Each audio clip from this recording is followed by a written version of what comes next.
So hello everyone. सो पिछले काफ़ी वक्त से मेरे पास स्टूडेंट्स के मैसेजेस आ रहे थे कि बॉस मटेरा मेडिका पे लेक्चर्स डालिए।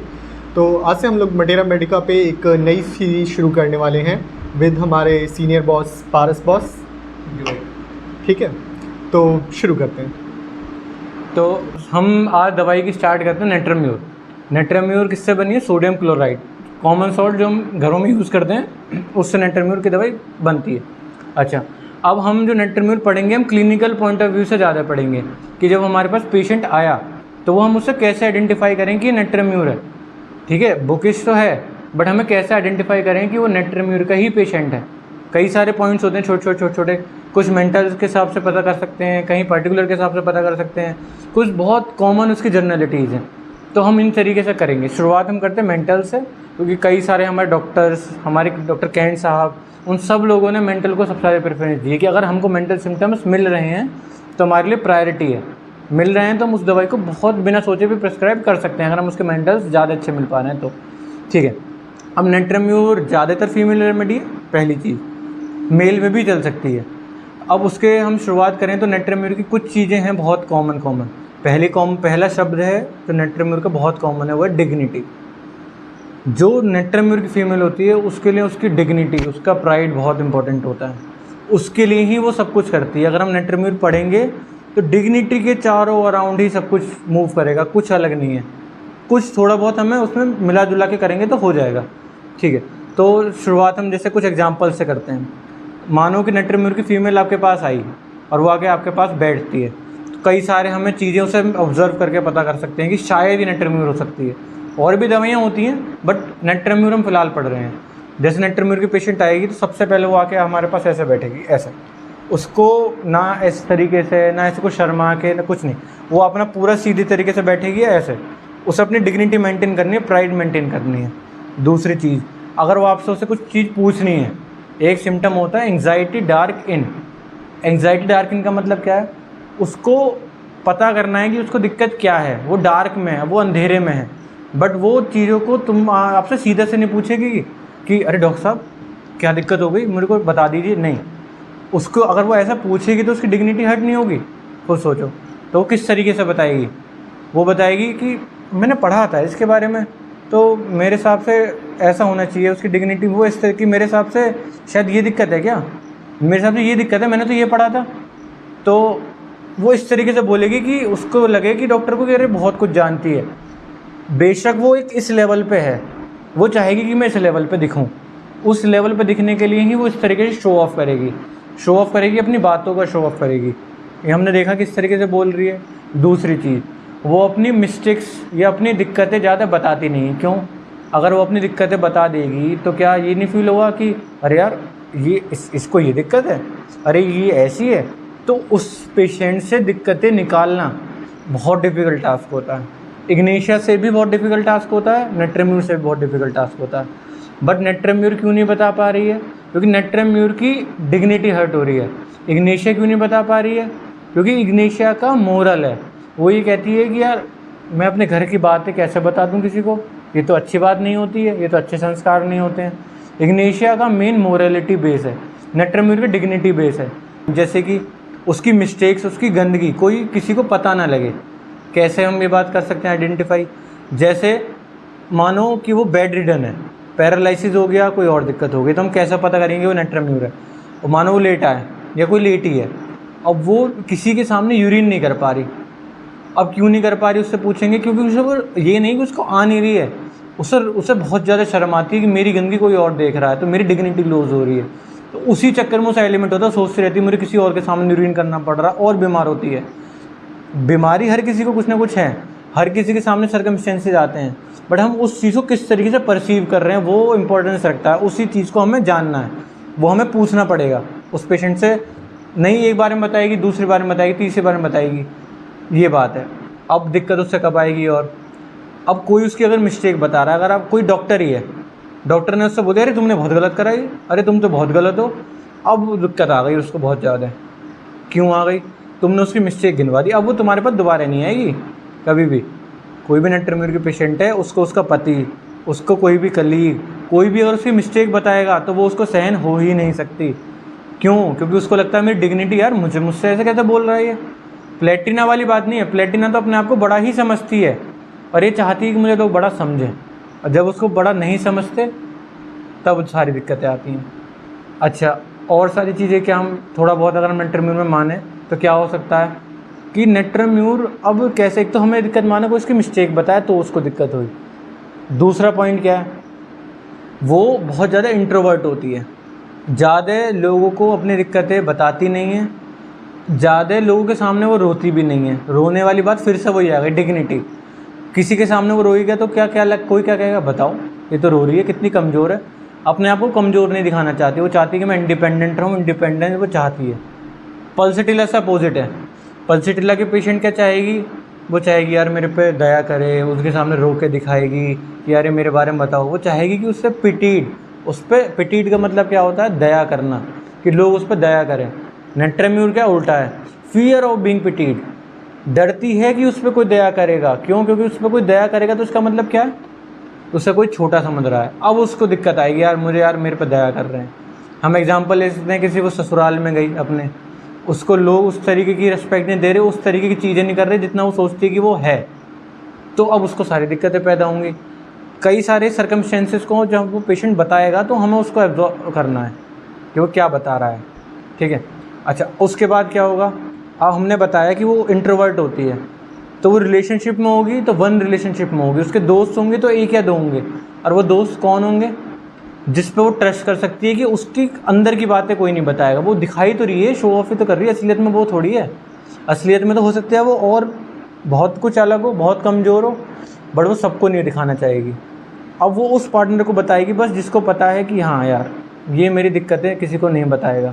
वो शेमलेस हो सकती है, उसके सामने सब कुछ हो सकती है, बट वो ऐसे उसके दोस्त भी एक आदि होते हैं, वो अपने दोस्तों की बातें भी किसी और को नहीं बताएगी, और वो नहीं चाहेगी कि उसकी बातें भी कोई और बताए, क्योंकि उसे बस उसका मेन ऑरा कहाँ है कि उसकी डिग्निटी मेंटेन रहे इस दुनिया में। वो डिग्निटी मेंटेन नहीं होगी तो ही वो बीमार होगी, सबसे ज़्यादा।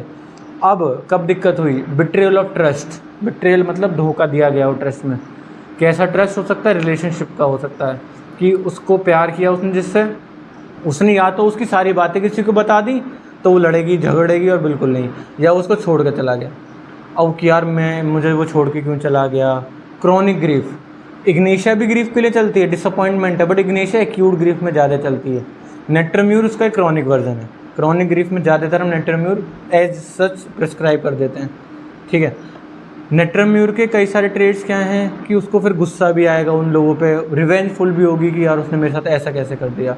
वो अंदर ही अंदर रोती रहेगी क्योंकि वो बहुत डिसअपॉइंट हो जाती है, बहुत रोती है, बहुत उदास रहती है। ये इसका एक लास्ट स्टेजेज में टर्म आता है जब वो उदास हो चुकी है, डिसअपॉइंट हो चुकी है, लव से डिसअपॉइंट हो चुकी है, अपने मतलब जिस पे उसने ट्रस्ट किया उसने उसकी बातें किसी को बता दी, तो वो उसको बर्दाश्त नहीं होता। ये इसका मेंटल है। अगर हम छोटे छोटे टर्म में बढ़ें, आगे हम अब चालू करते हैं कि वो दिखने में कैसी होगी।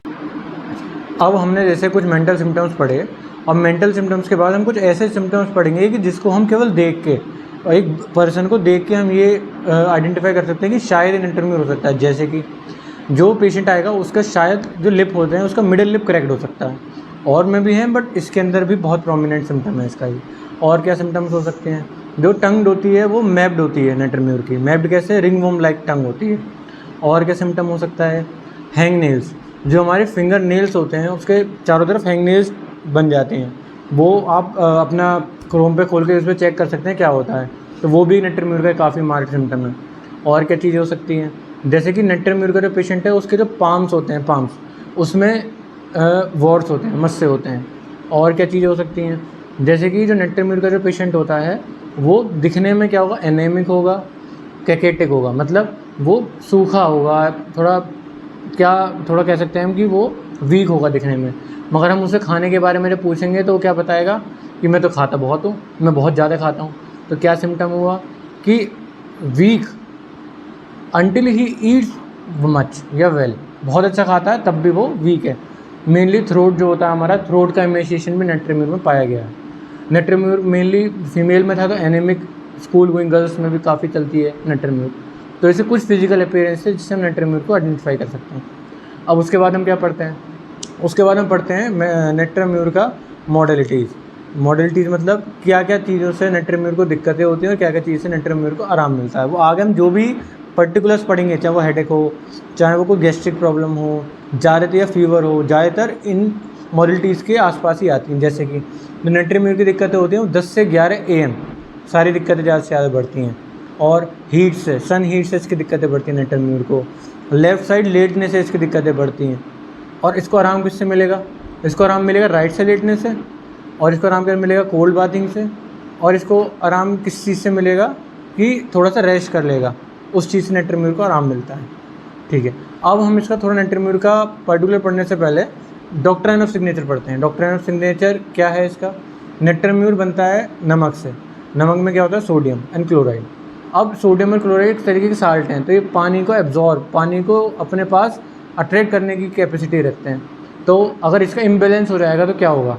जहाँ सोडियम ज़्यादा है तो वहाँ पे क्या होगा? पानी की अधिकता हो जाएगी। क्या होगा? एडिमा हो जाएगा, वहाँ सूजन आ सकती है, सलाइवेशन बढ़ सकता है, पर्स्पिरेशन बढ़ सकता है, और जो भी सिक्रीशन होते हैं डिस्चार्जेस वो ज़्यादातर वाटरी होंगे। इसी वजह से वाटरी कैसे? ज़्यादा थिक नहीं होते, वाटरी होते हैं, वो भी सॉल्टी होते हैं।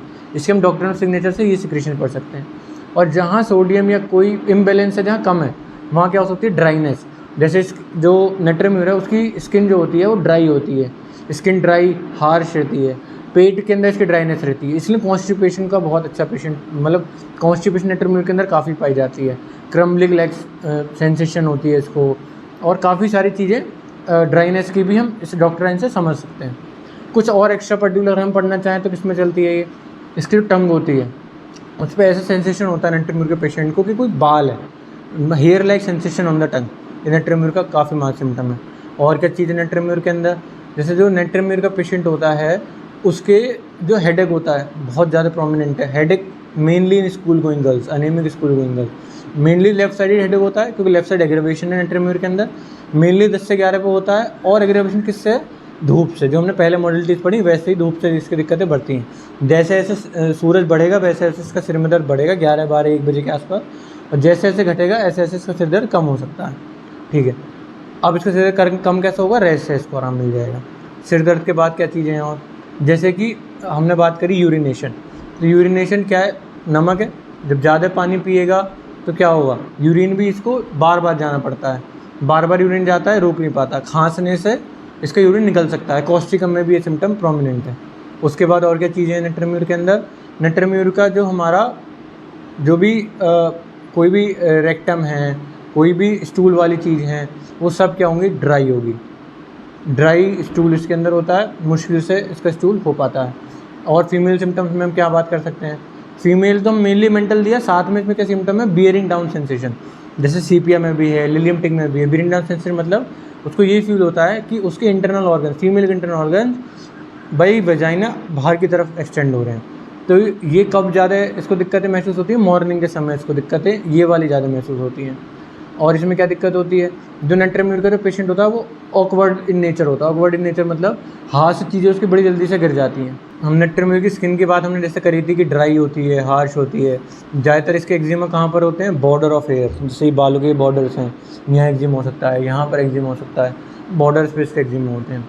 और इसकी जो स्लीप होती है, जो ड्रीम्स होते हैं, वो रॉबर्स के आते हैं कि चोर उसके घर के अंदर बैठे हुए हैं और चोरी करने आ रहे हैं। जब वो एकदम से जब उठती है तो उसे जब तक शांति नहीं मिलती, जब तक वो चोरों को देख नहीं लेती कि आसपास के चोर हैं या नहीं हैं, जब तक उसको कोई शांति नहीं मिलेगी।